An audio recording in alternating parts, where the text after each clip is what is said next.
The second runner-up, Umar ibn Khattab. And this is a man that most of us maybe call his son Umar. So many people I know, what's your name? Abu Umar. Why? I love Umar. Umar is a strange man. Now, he was late in accepting Islam. Do you know that? When did Umar accept Islam? In the first month? Or in the first 6 months? Or in the first year? He embraced Islam on the 6th year. He was a fierce enemy of Islam and of the companions for 6 years. Ya Sheikh, Umar? Yes. He was a man of night, like all the people of Quraysh. Booze and partying and fun. He was the ambassador of Quraysh. Whenever they had to have someone to broker a deal or to mediate between tribes, they would send Umar, because he was young, extremely, and I mean extremely strong, and he was articulate, fluent, could read and write. And these features at the time of Arabia, to be all collected in one person, wasn't anything that was normal. The Prophet ﷺ called him Abu Hafs, and Hafs is the son of a lion. And his nickname is Al-Faruq. When he embraced Islam, the divider. Because Allah with him divided between wrong and right, between false and truth. So his name is Abu Hafs, Umar Al-Faruq. May Allah be pleased with him. We know the story of his Islam and how were the Muslims so secretive, worshipping Allah in Dar al-Arqam. Nobody was allowed to come and expose themselves until he embraced Islam.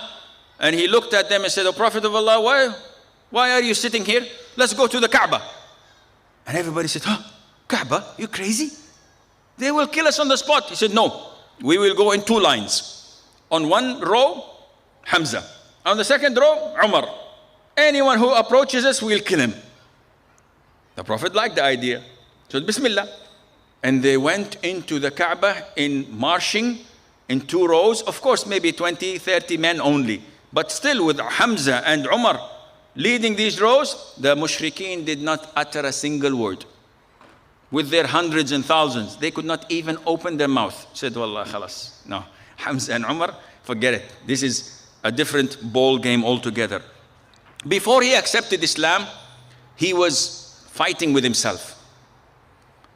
And he saw the wife of Umar ibn Rabi'ah just as she was traveling to Abyssinia.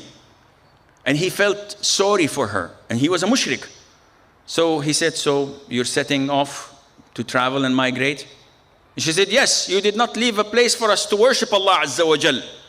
It's all because of you." So he said, astonishingly, "May your journey be safe." And he left. When her husband came, she said, "Did you hear what Umar said? He wished me that my journey would be safe. I think he's thinking about Islam." And her husband, Umar ibn Rabi'ah, said, "Do you even believe that he is thinking about Islam? Wallahi, his donkey will accept Islam and he will not." Because he was a fierce enemy of Islam. To that extent, the companions never anticipated him becoming a Muslim. And in the 6th year of Bi'thah, he came, Allah opened his heart, and he became a Muslim. Therefore, never ever give up hope. Don't look at a disbeliever, at a kafir, at even an enemy of Islam, and think that he cannot become a Muslim. Wallahi, you never know. When Allah wants to shed the light in a person's heart, he will become a Muslim. But it is not your job. Your job is to call to Allah Azza wa Jal. Allah's responsibility is to open his heart. It is not yours. The Prophet ﷺ, we know that he said that I saw a palace with a maid of Hur al-Ain making wudu outside of it. And when I asked whose palace was that, he said, they told me it is Umar's palace. May Allah be pleased with him. And we know that How much time do I have? Timekeeper? 1 hour? Oh, then okay. Khalas. We know that his reign was much, much, much longer than Abu Bakr. Abu Bakr reigned for 2 years plus. Umar reigned for 10 years and 6 months. So the Prophet said, alayhi salatu wasalam, in a hadith once, while I was standing by a well, drawing water from it, Abu Bakr and Umar came. Abu Bakr took the bucket and drew 1 or 2 buckets only. But there was some weakness in his drawing. May Allah forgive him. Then Umar ibn Khattab came and the bucket turned into a very large one in his hands. So the bucket all of a sudden became so huge that he's drawing water like crazy. I had never seen such a mighty person as he is doing such hard work till all the people drank to their satisfaction and watered their camels that knelt down there. So the Prophet interpreted this as working for Islam, working for Deen. Abu Bakr did not do anything wrong, but he was out of time. He only lived for 2 years and few months, while Umar had 5 times this amount, and that is why Allah gave him a lot of victory where he went and conquered Persia and Egypt, and the Islamic empire expanded in a way that was similar to none in his reign, because Allah Azza wa Jal blessed him with this. They say Abu Bakr did not want dunya, and dunya did not want Abu Bakr. But in Umar's case, he did not want dunya, but dunya wanted him. It came running after him, but he didn't want it. And this is found. Some of us work hard for dunya, and they worked 11, 12, 15 hours, and they could not collect anything of it. And some of us, subhanallah, Allah sends them the dunya to their doorsteps. Deals and projects and money, and he's not working. He says, I don't want it, and it comes. So this is from Allah Azza wa Jal, a test. He was generous. It was reported that once he came out of half of his wealth and gave it to Allah and the Messenger alayhi salatu wasalam. So imagine if you have 2 cars and all of a sudden you say, half of my bank account, 1 of my car, if I have 2 houses, 1 of my houses, this is all for Allah Azza wa Jal. Can you do that? This is the difference between us and them.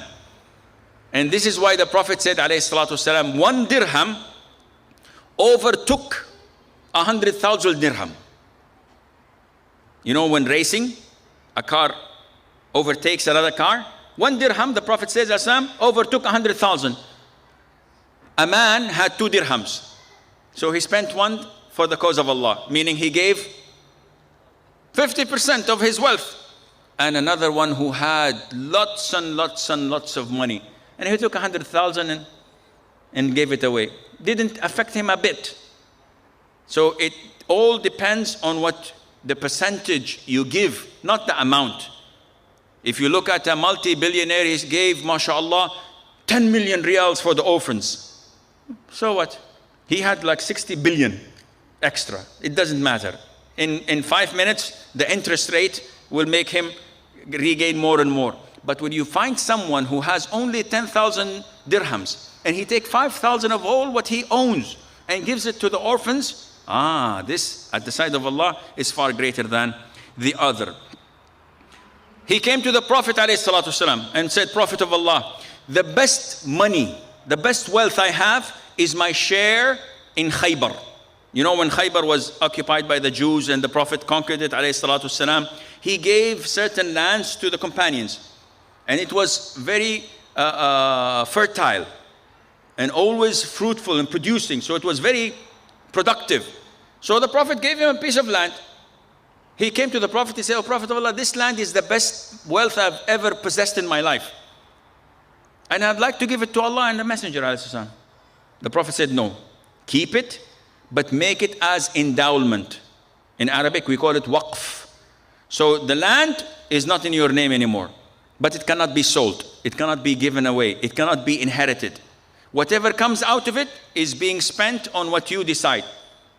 Look at the endowments in the Muslim world. We come here in the center, please give us money, we have this project. Okay, here is 5,000, here is 10,000, here is 100,000, and it's gone. And next month, please give us, next month, please give us, next year, please give us. If you were to make a building or a shopping center or any endowment and say, this is for Allah Azza wa Jal, make all the revenue go to the Islamic center.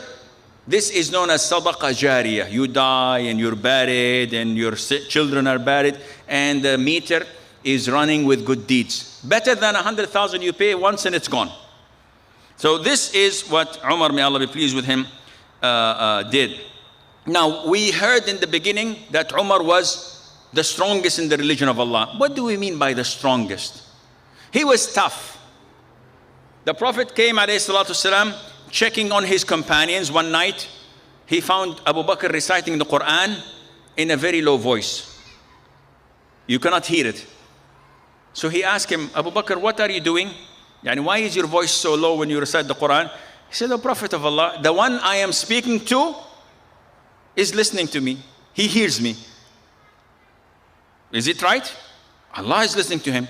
So he went to Umar, and Umar was reciting the Quran loudly. And he said, Umar, what are you doing? He said, O Prophet of Allah, I am waking those who are asleep, and I'm kicking away the shaitan. That is why the Prophet said, O Umar, whenever you walk in a road, the shaitan takes another road. And no one, the Prophet, ever said this to except Umar. If the shaitan fears him, then might as well the humans would fear him. And that is why a group of women were once sitting with the Prophet ﷺ, singing or chanting because of the defeat of the mushrik army. And all of a sudden, Umar said, can I have permission to come? When they heard his name, they all started wearing the hijab and everything, hiding everything. And the Prophet ﷺ broke into laughter. So Umar came and saw the Prophet laughing. He said, Prophet of Allah, why are you laughing? He said, Umar, if you had seen what they had done, the minute you came, everything changed 180 degrees. And he said, oh, you enemies of your own selves, you fear me more than you fear the Prophet ﷺ? And they said, yes, you're rude, not like the Prophet ﷺ. And this shows you how strong he was in the religion. Not that the Prophet was weak, astaghfirullah, but he was always crossing the extra mile in whatever pleases Allah Azza wa Jal. And we know that he always spoke with wisdom. This is why the Prophet described him once. He said that in every nation there are people who are inspired. Yani, it's not a revelation, but you have this gut feeling that subhanallah always comes true. And in my ummah, if there were anyone who were inspired, it would be Umar. And Umar, may Allah be pleased with him, in 3 incidents the Quran came verifying his suggestions, verifying his advice to the Prophet ﷺ. The Prophet would think something, and Umar says, no, Prophet of Allah, it should have been this way. And the Quran comes verifying that the advice of Umar is correct. When he became a Khalifa, when he became Amir al-Mu'mineen, he did not relax. Now, if I were to be given a position of a CEO or a director or something big, I would lay down, put my feet on the desk and drink cappuccino day and night. Khalas, I'm the boss. Umar, when it was daytime, he used to sit and rule and judge cases. Amir al-Mu'mineen, he took 100,000 of me. What should I do? Amir al-Mu'mineen, he killed my son. All cases were displayed and he was the judge. So when it's nighttime, one should go and sleep. He used to spend the night praying, half of it, and the second half, he used to take his stick and go around the Medina streets patrolling. And this is known as al-asas. And it was practiced until recently in all Arab countries, where you have certain guards who roam and go around the streets protecting the people while they're asleep. He used to do that. And we have so many stories about him listening to women trying to cheat on mixing the milk with water because of the provision, or feeding their children and trying not to breastfeed them so that they would give provisions from Bayt al-Mal. All of this he hears and he corrects. It's all about check and balance. He corrects everything that is wrong in his reign. May Allah be pleased with him. He was very strong in fighting bid'ah. He was very strong in fighting shirk. Unlike us nowadays, shirk is, it's a difference of opinion. He's worshipping grave, he's wearing a cross, he's doing, it's okay. No, it's not okay. When he heard that the tree of Ar-Ridwan, you know Bay'at al-Ridwan? Which year was it? Raise your hand. No, which year? Our history. Huh? No, it's way behind the Hijrah, after the Hijrah. It was in Dhul Qa'dah of the 5th year of the Hijrah. And this is when the Prophet went to make Umrah.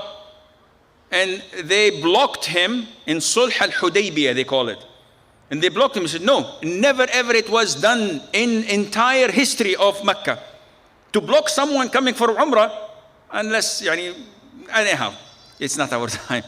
So they blocked him. No Umrah. So he sent an ambassador to speak to them. So he told Umar, go and try to delegate with them and tell them that we are only here for Umrah and going back. Umar said, listen, if I go, they will kill me on the spot. You know how harsh I am with them. But send Uthman. Uthman, brothers and cousins and uncles of Bani Umayyah, they're dominating Quraysh, send him.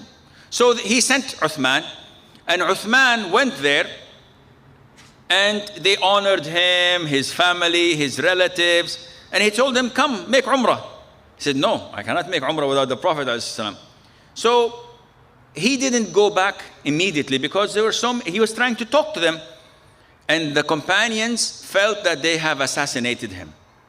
So the Prophet ﷺ, when he heard this, he said, okay, call all the Muslims, give me the pledge to die fighting. And this is Bay'atul Shajarah. So they all came and gave the pledge of allegiance to the Prophet ﷺ under the tree. This is the tree, Bay'atul Ridwan they call it. Now in Umar's time, he heard that the people are going to that location and they're praying 2 rak'ahs and coming back. Why? Seeking Allah's blessing. But this is an innovation. Ya Shaykh, we're praying for the sake of Allah. This is haram. This is like someone who comes and prays, and this was another incident when Sa'id ibn al-Musayyib, may Allah have mercy on his soul, one of the greatest tabi'een, was in the masjid of Medina. Came between adhan and iqamah of Fajr. And he started praying 2 rak'ahs, Assalamu alaikum, 2 rak'ahs, Assalamu alaikum. Sa'id told him, hey, come, my nephew, you know the elders always call the youngsters nephew and they call them uncles. So he said, my nephew, don't do this. Because the Prophet ﷺ forbade us from praying between the adhan and the iqamah of Fajr, except the 2 rak'ahs of Sunnah. That's all. And of course, you all know this, inshallah.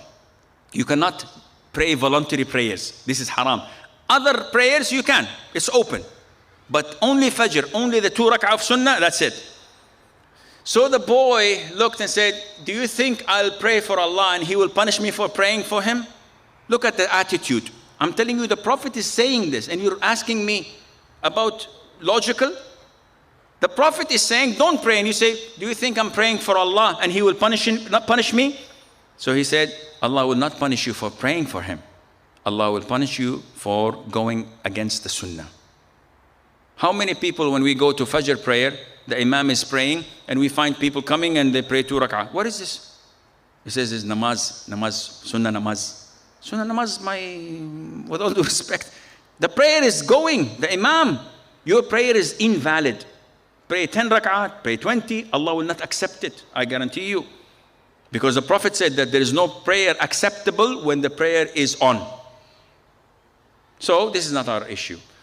So Umar, when he heard of this, he said, no, this is innovation, this is bid'ah. How can you seek blessing in a place that the Prophet never directed us to us? He said, chop the tree off. And likewise, if they tell us that this is the house of the Prophet ﷺ, when he was in Mecca, and people go and pray and wash the walls and say, barakah, barakah, mashallah, demolish it. The Prophet did not preserve it himself. And when he came in the conquest of Mecca, he did not say, okay, put a fence. This is a place where we should visit, inshallah, every week. No. He even said that this is not my house. Aqil took it. I have nothing to do with it. Umar, may Allah be pleased with him, sent Amr ibn al-As to conquer Egypt. And in 1 year, there was drought and the Nile became less and less in water. The people of Egypt said, we have a ritual, we have to do this. What is your ritual? We take a virgin and we put her in a boat and we throw her in the Nile. Ya akhi, take my wife. This might be even more blessed. No, seriously. She speaks English, but she's not going to watch this. So, alhamdulillah, don't relay this on online. Huh? So, Amr ibn al-As wrote to Umar, said, what do I do? The people are shouting and crying, we're dying, we need water. So he said, no problem, take my letter and throw it in the Nile. So Amr ibn al-As receives the letter and it says, from Umar ibn Khattab, the Amir al-Mu'mineen, to the great Nile of Egypt. If you run by yourself, in a way, in Arabic, the hell with you. This is hard translation.